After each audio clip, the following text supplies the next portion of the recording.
Que Dios les bendiga. ¿Qué tal? ¿Cómo está usted? Que Dios les bendiga.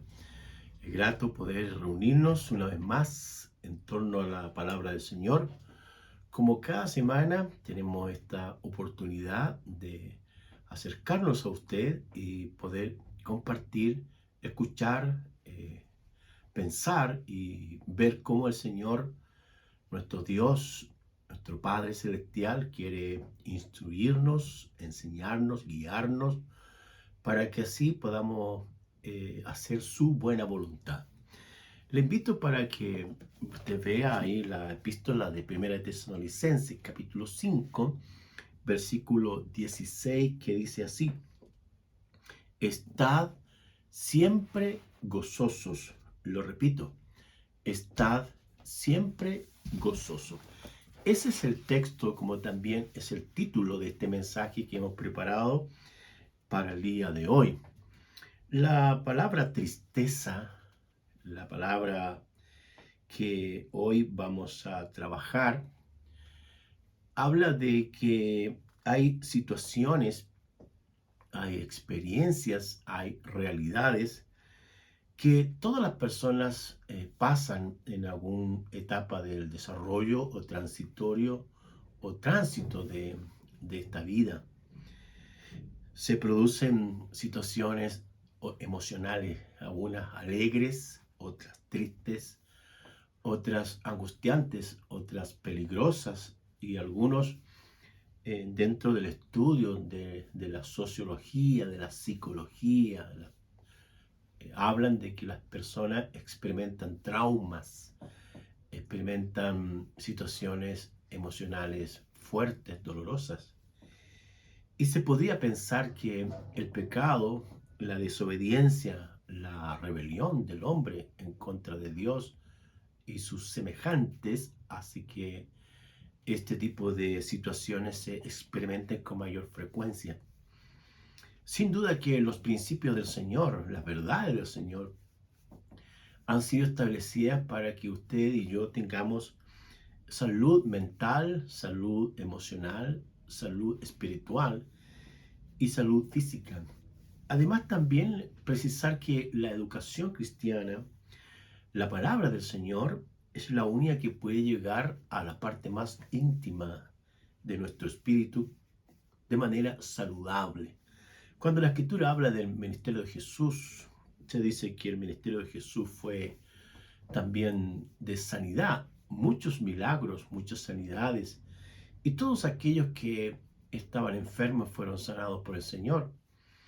Y esa palabra de sanidad también se traduce como salud, salud. Tiene la misma raíz. Entonces, el Señor Jesús atendió a las personas en sus enfermedades. Ahora, esta palabra tristeza que mencionamos en un principio es la palabra griega simpatia, simpatia.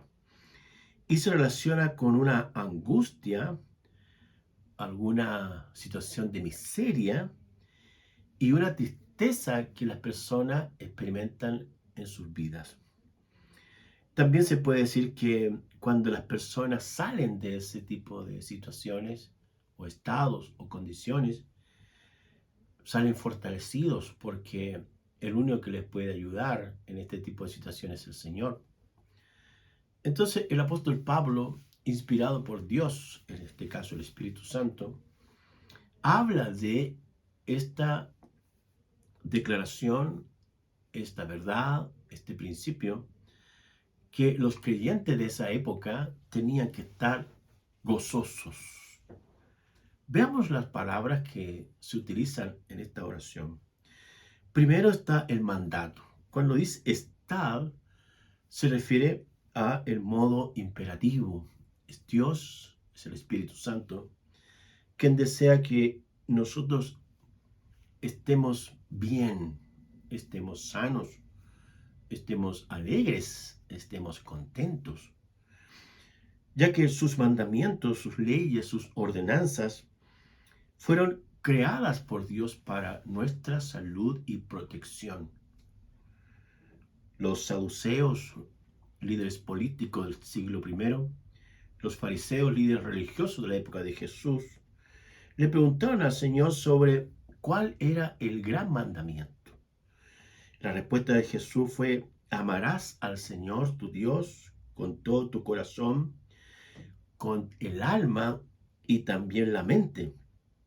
Y ese fue el primer mandamiento y el más importante de todos: amar a Dios, tener siempre en mente al Señor y guardar su palabra en nuestros corazones. Así también la acción extensiva del amor a Dios es el amor al prójimo.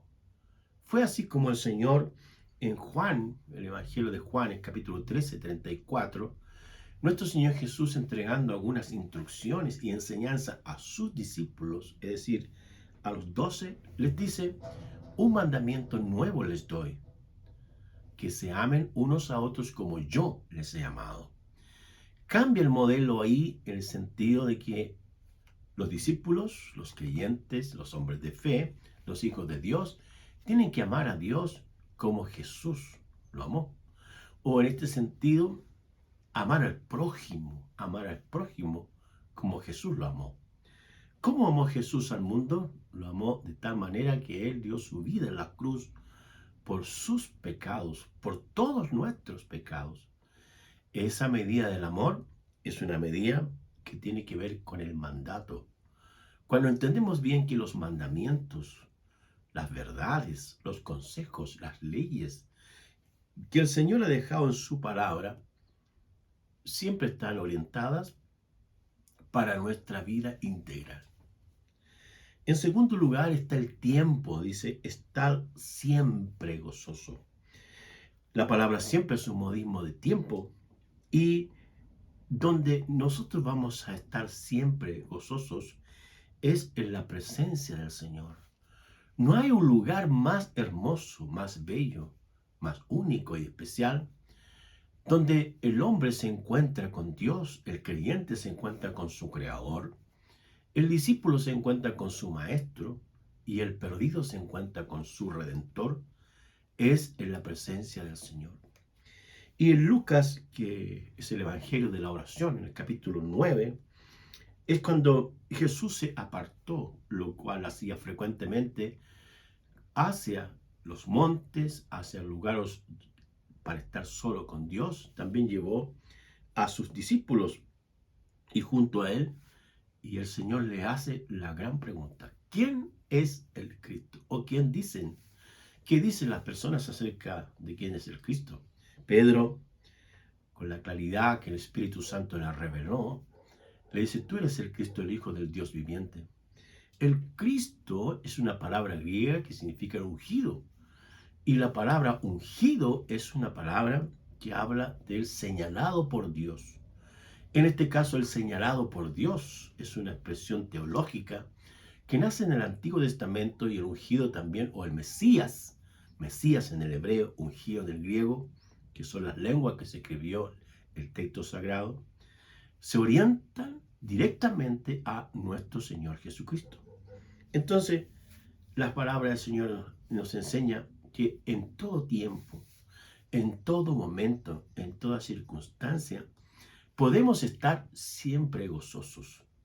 Es el Señor quien puede darnos esa alegría, esa dicha, ese contentamiento. El mismo Señor también dice en el Salmo 25, el compositor, el poeta hebreo, ahí en los versículos 15 hasta el 21, dice: la comunión íntima del Señor es con quienes le temen, y se goza con ellos estando en su presencia. En Mateo capítulo 6, versículo 6, el Señor habla acerca de la oración, y habla que al entrar en el lugar secreto y estar en el secreto con Dios, es cuando los creyentes, los hijos de Dios, encuentran el gozo del Señor. Hay tiempos preciosos, maravillosos en la presencia de Dios, cuando dejamos todas las cosas a un lado, los afanes, las preocupaciones, y venimos a la presencia del Señor.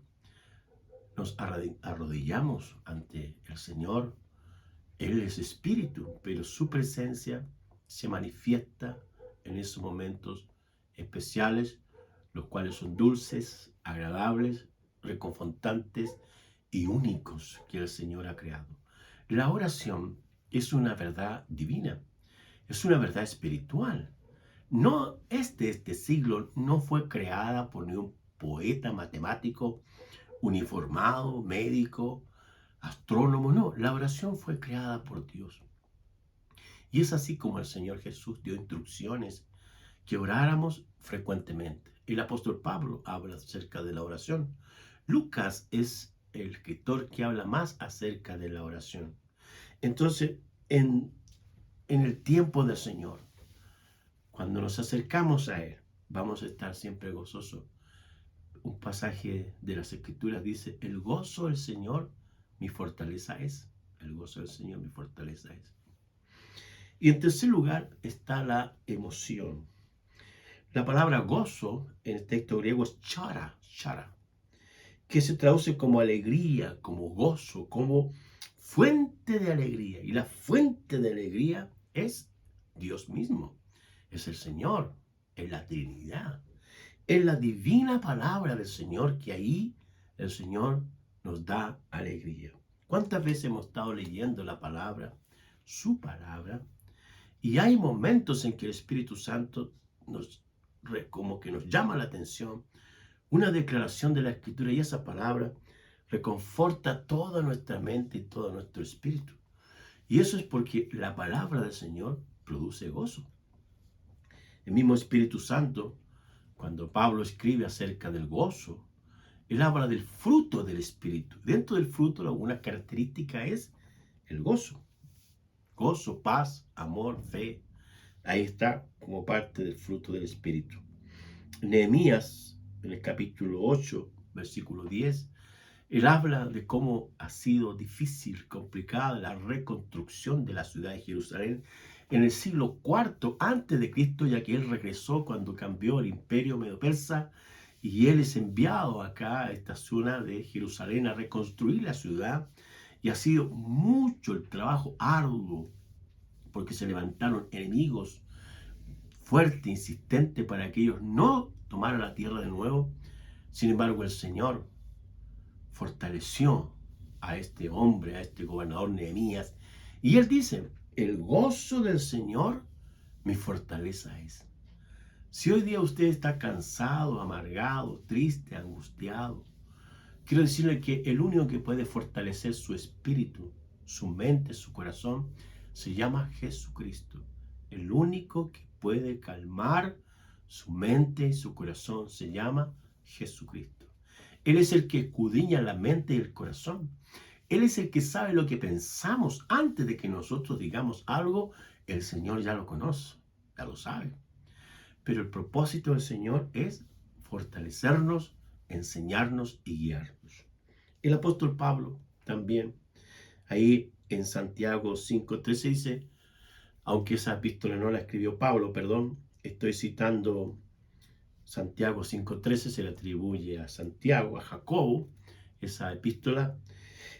Y él dice en el 5:13, en ese capítulo, dice, el gozo, o si alguno está alegre, dice, cante alabanzas. Aquel que esté triste, haga oración.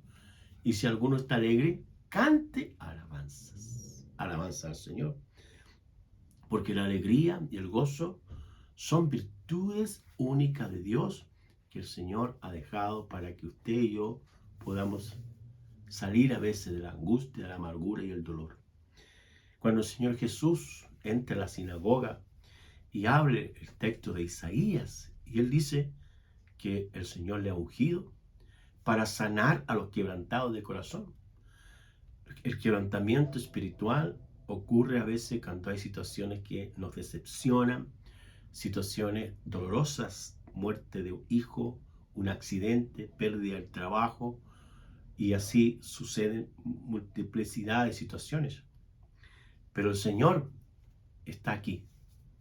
El Señor está ahí para ayudarnos, para fortalecernos, para darnos esperanza. Entonces, cuando el pasaje dice, estar siempre gozosos, es porque el Señor desea que usted y yo vivamos plenamente la vida cristiana.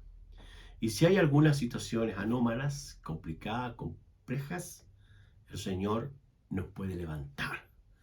El Señor nos puede animar. El Señor pone esperanza en nuestros corazones para que de esa forma seamos gente alegre, que no se ande riendo a cada rato, no, sino que tenga una vida de fe, de esperanza y de confiar que el Señor, toda nuestra vida está en sus manos. Y que Él nos levantará, Él nos sanará y Él pondrá lo que es mejor para nosotros. Él tiene un diseño especial con cada uno de nosotros. Él guía nuestros pasos. Él despeja el camino. Él abre puertas. Él tiene ese poder, esa virtud para con sus hijos. Un pasaje de la Escritura dice, cosas que ojo no vio, ni oído yo, son aquellas que Dios ha preparado para los que le aman. Hay cosas que usted no sabe, que yo tampoco sé, pero Dios tiene preparadas para ti. Así que levante la cabeza, levante su espíritu, alégrese en el Señor, porque el Señor está con nosotros. Oremos. Querido Dios, te damos gracias por tu palabra. Siempre es luz y esperanza para nosotros. Y queremos, Señor, honrarte, bendecirte por este pasaje precioso que nos dice, estad siempre gozosos. El gozo del Señor, mi fortaleza es. Alégrense en el Señor, gócense en el Señor, eso dice tu palabra, y eso, Señor, es lo que queremos hacer. No queremos quedarnos con la pena, con el dolor, con la angustia, con la amargura, sino levantar nuestros ojos y nuestro corazón y decir que Cristo vive, que Cristo reina y que Cristo viene a buscar a su pueblo. Gracias, Padre, en el nombre de Jesús. Amén. Que el Dios Todopoderoso te bendiga.